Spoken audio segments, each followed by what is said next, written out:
Hello everyone, কেমন আছো তোমরা সবাই? মিষ্টিস ব্লগের নতুন একটা ভিডিওতে তোমাদের সবাইকে স্বাগত জানাচ্ছি। কিছুদিন আগে আমি আমাদের ড্রেসিং টেবিলের ফটোটা চ্যাট জিপিটিতে দিয়ে বলেছিলাম যে ড্রেসিং টেবিলটা খুব সুন্দর করে সাজিয়ে দিতে। তো তারপরে আমাদের এরকম এলোমেলো ড্রেসিং টেবিলটাকে এত সুন্দর করে সাজিয়ে দিয়েছে। আমার পক্ষে এত সুন্দর ড্রেসিং টেবিল সাজানো হয়তো সম্ভব না এত কিছু জিনিস দিয়ে, তবে আমার কাছে যা যা ছিল আমি ভাবলাম সেগুলো দিয়ে আজকে ড্রেসিং টেবিলটা একটু সাজিয়ে নিই। এই ড্রেসিং টেবিলটা কিন্তু আমার দিদুনের বিয়ের ড্রেসিং টেবিল, তার মানে বুঝতে পারছো কত বছর আগেকার কথা। প্রথমেই ড্রেসিং টেবিলটা খুব ভালো করে পরিষ্কার করে নিয়েছিলাম। তারপরে দেখো এখানে আমি একটা ফুলদানি রেখেছি, এটা আমার বন্ধুরা 2-3 বছর আগে আমার এক জন্মদিনে দিয়েছিল।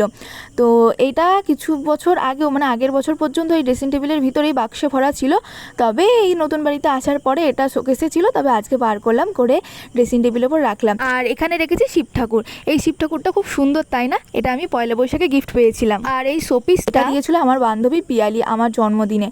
আর এখানে দেখো আমি আমার সানগ্লাসগুলো রেখেছি আমার আর আমার মায়ের, আর এখানে কিছু আমার স্কিন কেয়ারের জিনিস রেখেছি। তার পাশে রেখেছি দুটো ঘড়ি, স্মার্ট ওয়াচটা আমার, আর যে আরেকটা ঘড়ি দেখতে পাচ্ছ ওটা হচ্ছে আমার দিদুনের ঘড়ি, এটা আমার কাছেই রয়েছে। আমার কাছে ঘর সাজানোর মতো যা জিনিস ছিল তার মধ্যে থেকে 2-3টে জিনিস দিয়ে এখানে সাজিয়ে রেখেছি। কেমন হয়েছে তোমরা অবশ্যই আমাকে কমেন্ট করে জানিও, ভালো লাগলে লাইক করে দিও ভিডিওতে।